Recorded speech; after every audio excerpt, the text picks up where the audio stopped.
നഗരത്തിന്റെ തിരക്കുകളിൽ നിന്നൊഴിഞ്ഞ് വളരെ പീസ്ഫുൾ ആയിട്ട് താമസിക്കാൻ ഒരു സ്റ്റേ ആണോ നിങ്ങൾ തേടുന്നത്?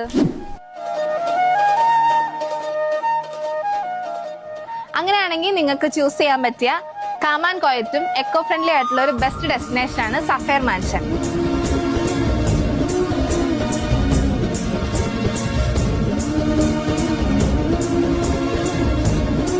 നമ്മുടെ സ്വന്തം വാഗമണ്ണിൽ